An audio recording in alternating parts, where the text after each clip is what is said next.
Halo semuanya, selamat datang kembali di video analisa harian XAUUSD bersama Amandana. Dan ini adalah analisa harian XAUUSD pada hari ini tanggal 28 Oktober 2025 hari Selasa. Seperti biasa, jika kalian semua suka dengan videonya, jangan lupa like dulu videonya, subscribe bagi yang belum subscribe, hidupkan lonceng, dan di-share ke yang lain.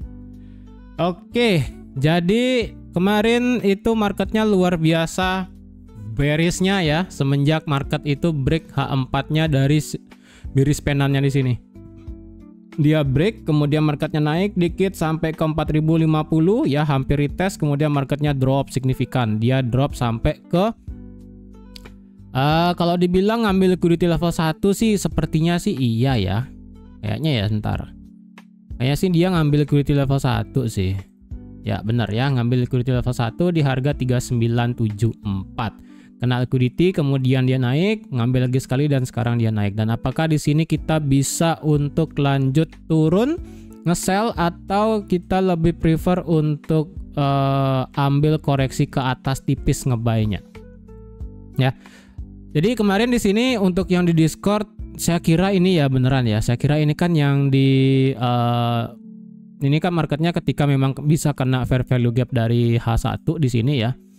Di sini fair value gap yang H1, saya kira ini marketnya bisa kena dulu di M15 drop base dropnya di sini di apa supply, kemudian di sini juga ada SBR-nya kan di sekitaran 4055 56 gitu kan, baru dia lanjut turun. Ternyata enggak, ini beneran baru kena tipis doang, kena angka cantik juga di 50 ya, tuh angka pas 50, kemudian langsung turun nggak ada ngerim sama sekali, ke bawah dari harga 4050 drop sampai 3975, itu dropnya 700 pip. Ini gila sih ya, lumayan. Kemarin sih ada yang ngambil sih beberapa di sini ya, di Discord ini ternyata ngambil. Saya pribadi nggak ngambil kemarin ya, nggak ngambil. Kenapa? Karena saya tunggu nih agak ke atas dikit sebenarnya nih, ngarepin sampai di 53 55 gitu baru saya ambil sell. Ternyata beneran sampai 50 pas pucuk, kemudian langsung dia turun. Gila sih sebenarnya. Kemudian ya udah, saya nggak peduliin, target sampai 4K, bagi yang sudah dapat di 4K ya udah ya. Terus sekarang bagaimana? Karena harga sekarang sudah ngelewatin 4K dan sekarang harga sedang muter-muter di sekitaran angka 4K. Well, kalau kita lihat dulu dari dari sektor geopolitik dan sebagainya ya. Dari masalah trade deals ini, kalau dibilang ya kemarin sudah heboh masalah framework dan sebagainya gitu kan, yang dimana market itu bereaksi bahwa ini deals kemungkinan frameworknya bisa tercapai dengan benar gitu kan. Kemudian market itu memilih untuk melakukan yang namanya mode risk on, sehingga kemarin kalau kalian juga lihat juga Nasdaq itu sudah sampai ke target yang saya buat untuk di Nasdaq, karena Nasdaq kan dari sektor risk asset ya. Ini sudah naik sampai ke 25.900, sudah kena target saya. Hasil kalau sudah yang namanya risk on, otomatis risk off-nya itu risk off seperti metal aset itu bakal dijual. Makanya kalau kalian lihat ini metal kan di drop gila-gilaan karena market memilih untuk berpihak terhadap mode risk on ataupun kembali lagi ke risk asset akibat dari kemungkinan frameworknya ini deals gitu kan, agree untuk trade framework sepertinya. Tapi sih ini masih belum pasti ya, karena kan ini bakal bakal kita lihat juga untuk di hari Kamis, karena Kamis kan beliau berdua ini bakal ada ketemu ya antara Xi Jinping dan juga Trump. Jadi tetap hati-hati. Nah untuk sisanya hari ini kalau dibilang ada news kalender cuma ini doang sih ya, consumer sentiment dan juga Richmond Manufacturing Index. Ini doang sih. Ini pun untuk consumer confidence datanya dibilang masih tentatif, karena dari segi Amerika itu masih shutdown, dia nggak kelar-kelar ini shutdownnya, buset, kayaknya 30 hari sebulan sih ya shutdownnya. Saya juga nggak ngerti, ini gila sih shutdown selama sebulan, zaman Trump di tahun 2017. Oke. Dari segi geopolitik lagi, masalah Rusia Ukraina nggak ada dibahas kemarin, nggak ada berita apapun. Market di sini untuk sekarang pertemuan antara Donald Trump dengan Prime Minister Jepang yang baru, yaitu siapa sih namanya, lupa saya nih.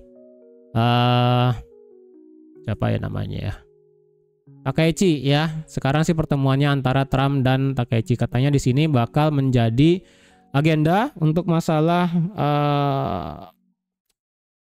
bisnis lah ya, walaupun ya pokoknya gitulah ya, antara Jepang dengan Amerika, antara mungkin bisa masalah trade deals lagi antara Jepang dengan Amerika dan sebagainya. Itu agendanya hari ini karena kan beliau sekarang sedang berada di Jepang.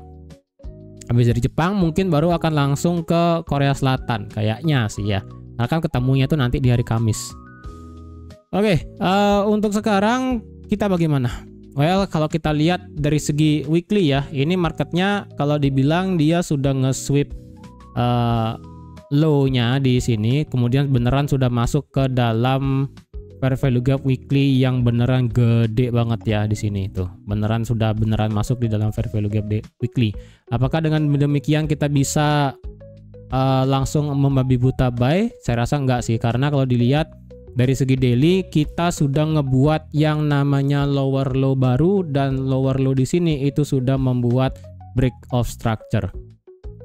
Ya, berarti dari segi daily ini marketnya sudah bearish per swingnya, karena di sini dia ngebuat lower low, lower high, dan lower low. Ya, di sini marketnya sudah break of structure di sini. Nah, karena candle close kemarin itu beneran di bawah 4003,26 ya, beneran candle close, dan sekarang ini potensialnya adalah meretest resistance become supportnya di 4006. Nah, untuk targetnya jika memang ini marketnya melakukan yang namanya break of structure lagi ya ke bawah, sebenarnya sih untuk dari Fibo saya nggak bisa tarik ya, kayak ini Fibo belum nyampe sih. Oh udah ya, ini sebenarnya sudah kena 38,2. Saya agak lupa bilang sih di sini ya. Di sini sudah kena 38,2. Kemudian marketnya drop di bawah 0. Kemudian di sini sudah break of structure ya. Di sini marketnya itu sudah oke, salah sih. Ini ya. Marketnya di sini sudah melakukan break of structure dari segi daily. Jadi otomatis dari segi daily movement sekarang dari swingnya itu adalah bearish. Kalau mau ini marketnya bullish, berarti ini marketnya perlu ada change of character di sini. Kalau dia ke atas seperti ini, baru yang kita bisa melihat yang namanya change of character. Ya, oke, itu dari segi daily. Dari segi indikator, kalau kita lihat, untungnya sih ini RSI-nya masih flat di 50, tetapi dari segi stokastiknya ini masih lumayan lebar mulutnya, agak ke bawah ya. Lumayan lebar mulutnya ke bawah, jadi ini saya rasa kalau dibilang mulai ada tekanan turunnya, saya rasa ya sih, ini sudah mulai ada rasa-rasa untuk tekanan turun. Apalagi kemarin juga dari segi daily kita tutup di bawah RBS-nya di sini di 4059 dan sekaligus di bawah angka psikologi yaitu di 4000. Well, secara daily kita memang tutup lagi di bawah 4000. Nah, kalau dilihat apakah kita bisa lanjut melakukan penurunan ke bawah untuk mencapai next target yaitu adalah sampai ke sini. Ya, kalau sampai sini sih sampai ke 3800 potensialnya ada, tapi masalahnya kita kan ada FOMC meeting. Ya. FOMC meeting itu nanti di tanggal FOMC interest rate itu kan di hari Kamis. Kalau itu memang nadanya nanti dovish, ini kemungkinan nggak bisa kesentuh sih next area demand-nya di sini. Yang penting di sini demand-nya sudah selesai ya, ini demand-nya sudah selesai karena kalau kita lihat kita sudah ada candle close di dalam area demand. Berarti ini marketnya kemungkinannya bisa untuk melanjutkan penurunan dari segi daily. Hanya saja kita perlu faktor yang penting. Yang pertama, kalau memang nanti di hari Kamis combo mau tersebut memberikan dampak luar biasa negatif bagi USD. Bagi XAU, yang dimana dari segi FOMC cut rate-nya itu bisa dikatakan ada hawkish, kemudian trade deals-nya itu beneran ada framework yang deals gitu kan pertemuannya nanti. Nah, ini 3800 sih saya rasa bakal balik lagi ke sini, area demand-nya di sini. Ya. Itu dari segi daily, berarti otomatis kita sudah mulai melihat bearish. Nah, sekarang targetnya sampai mana? Kemarin di H4 saya ada bilang untuk target kemarin kan ada symmetrical triangle ya, atau enggak bearish pennant ya kemarin ya. Di sini dan di sini ya. Ini adalah bearish pennant. Dan kalau kita cari 1:1 dari bearish span ketika dia break, ya kan? Ketika dia break bearish span-nya 1:1 kemarin di sini, berarti target selanjutnya adalah bisa sampai ke 39 berapa ini? 3916 ya, 3916. Kalau dicari sih ini nggak ada sebenarnya di 3916. Coba kita hitung pakai Fibo dari segi daily ya, apakah bisa? Sepertinya sih nggak ada ya, karena kalau kita pakai, bentar, kita pakai Fibo weekly deh. Untuk mendapatkan, sebenarnya kita bisa mendapatkan Fibo retracement tuh sampai mana? Kalau dibilang ini marketnya sudah kena, kalau dibilang marketnya sudah kena 38,2 dari weekly, apa namanya, dari weekly Fibonacci, ya ini sih sudah kena ya, 38,2 udah kena. Jadi misalnya kalau kita minggu ini itu melanjutkan kenaikan, saya tidak akan heran karena minimal ini sudah kena ini dari segi weekly Fibonacci-nya ya, sudah kena 38,2. Walaupun di sini demand yang saya gambar di 3800 adalah weekly 50% Fibonacci-nya. Jadi saya nggak heran kalau misalnya dari sini kita bisa melihat adanya reject dan kemungkinan all time high baru. Saya nggak akan heran. Yang penting ini sudah kena 38,2%. Ya, sudah kena 38,2, berarti ini marketnya ada kemungkinan untuk bisa lari lagi ke atas. Tapi untuk sekarang sih ini weekly, kita perlu penutupan weekly ya supaya clear. Tapi dari segi weekly ini sudah kena, yang penting 38,2 ya. Kemudian dari segi tadi di H4 untuk dari bentar, ini error dia. Dari apa namanya?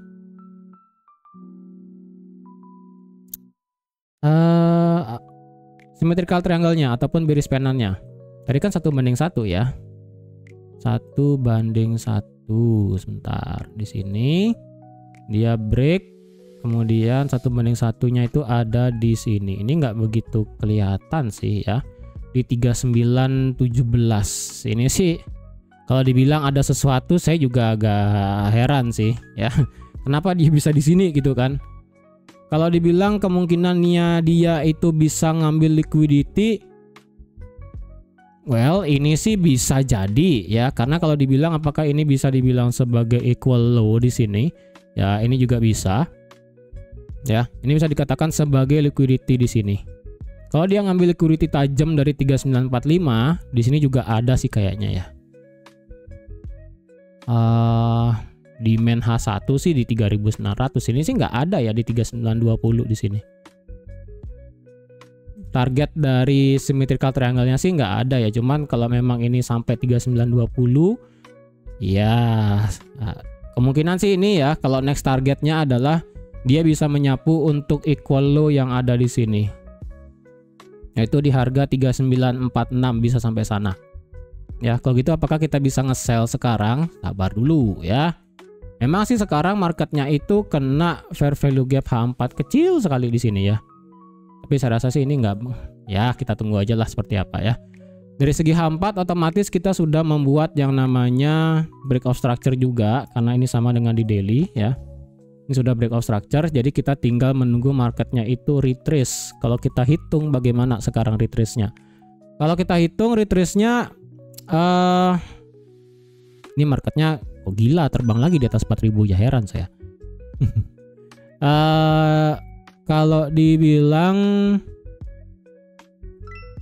retrace sampai mana? H4 kita, bentar, coba kita hitung pakai Fibo dulu ya. Untuk mencari target ini sebenarnya masih bisa enggak? Dari swing pendek sebenarnya dari sini ke sini. Ini sih belum kena 1272 ya, yang ada di 3960 di sini. Ini kita belum kena. Cuman kita coba geser deh, kita pakai yang di sini sekarang. Saya agak heran ini soalnya nih. Ini sih sudah kena ya, dari swing yang di sini sudah kena 1272. Kalau yang dari sini itu belum. Nah, ini agak berabe dikit nih. Kemudian 1618-nya di 3905. Kalau yang di sini 1618-nya itu ada di 3922. Nah, sama di sini. Ya, berarti ini masih bisa turun sih, cuman kita sabar dulu, jangan langsung instant sell ya. Berarti next targetnya bisa sampai sini di 3960. Next targetnya lagi bisa di 3920 dan ini menyapu liquidity di bawah. Kalau dibilang apakah ini liquidity bisa menahan market, ya di sini sih demand ya, cuman ini demandnya udah diambil sih sebenarnya. Dan ini pun marketnya belum kena area demand, udah mantul duluan, makanya saya agak heran di sini kenapa dia bisa mantul di sini. Ya, dari segi H4 kalau kita lihat indikatornya, stokastik udah masuk ke dalam zona oversold. Jadi ini kemungkinannya bisa lanjut bergerak ke bawah lagi. Ya, ini tinggal retrace-nya selesai aja, ini bisa lanjut turun lagi. Kemudian dari segi H4 retracement Fibonacci yang bisa dipakai dari sini sampai sini, maka didapatlah paling dekat di sini ada di 4035. Coba ya, saya taruh dulu nih 4035. Kemudian di 4059 atau nggak mepet dengan 54 ini adalah 50%-nya. Ya, di sini saya taruh dulu 4035 ya. Ya, itu dulu dari segi H4. Yang penting kita sudah H4-nya itu bearish ya. H4-nya dia ngebuat low, lower high, kemudian dia ngebuat lower low juga. Artinya H4 ini sudah bearish. Kemudian dari segi time frame H1 sekarang. H1 kalau kita lihat apakah ini seperti double bottom. Line chartnya sih berkata enggak, cuman dari segi bentukan candlenya mirip aja sih double bottom gitu kan. Cuman di sini kita ada satu supply yang gede sekali ya, yang dimana ini kemungkinannya ini juga 4035 tadi ya, 38,2 nya ini kemungkinan bisa di reject sama market. Jadi kalau ada yang mau ambil buy ngambil sell, hati-hati aja sih. Coba kita pakai Fibo dari sini ya untuk melihat swing terdekat. Ini sih marketnya sudah kena 1618 ya, kena 1618, kemudian marketnya ini muter naik. Jadi ini wajar sekarang marketnya muter.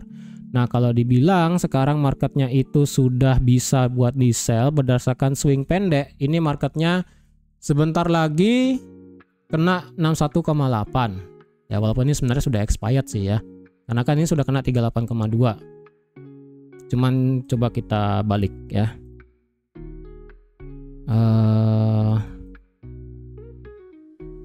Ini 4020 lagi dikit. Kemudian di sini sebentar. Ini 4023, kemudian 4035 ya tadi. Nah, kalau ada yang mau ambil sell, sebentar dulu ya, sabar.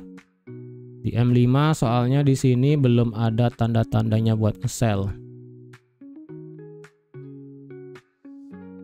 Oh, di M5 sih dia kena supply M5 sih kecil di sini ya.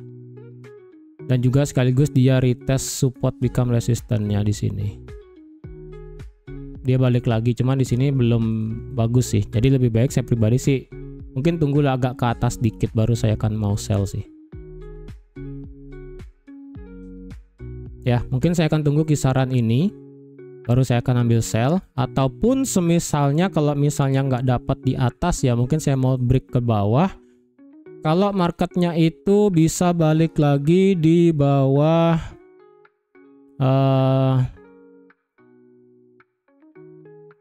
ini di bawah 4004, kalau semisalnya marketnya turun ya, turun mungkin saya akan ambil sell sampai di 3960 di sini. Karena untuk target masih sama ya, untuk nyapu liquidity yang ada di sini. Ini kan dia baru kena liquidity level 1 ya. Di sini yang kemarin saya gambar ini baru kena sini. Ini belum, ini belum, ini belum. Ini bawah-bawahnya masih bisa kena nih. Ya, ini bawah-bawahnya masih kena. Jadi kalau memang targetnya itu bisa sampai sana, well, itu sangat luar biasa bagus ya, karena kalau dihitung dari sekarang dari 4017 atau enggak dari 4020 sampai bawah 3943 itu 700 pip juga ke bawah. Ya. Jadi untuk sekarang kalau ada yang mau sell sabar dulu, mungkin kisaran sini atau enggak kalian bisa tarik pakai Fibo aja. Dari Fibo H4 juga bisa ya. Dari sini sampai sini. Ini bisa dipakai di sini 38,2. Di sini 4059 selaku 50%, lebih lagi dikit 75, ini 61,8. Ya. Itu. Oke, jadi kalau ada yang mau ambil buy, saya rasa sabar dulu sih, karena dari segi fundamentalnya lagi nggak bagus banget buat ambil apa namanya. Karena risk on ya. Kalau risk on kayak begini, marketnya tidak melihat gold sebagai alternatif buat dibeli sih. Ya, ini saya rasa lebih kepada market yang mulai reaktif lagi. Ini naik hanya sebatas untuk retrace. Nanti tiba-tiba marketnya ngedam lagi, ini bahaya sih ya. Jadi kalau ada yang mau sell, sabar dulu. Kalau ada yang mau sell di bawah banget supaya aman ya, guna untuk semisalnya memang untuk ngejemput liquidity di bawah di sini ya, yaitu level 2, 3, 4, 5 sampai sini. Menurut saya kalau memang itu marketnya mau sampai sana ya,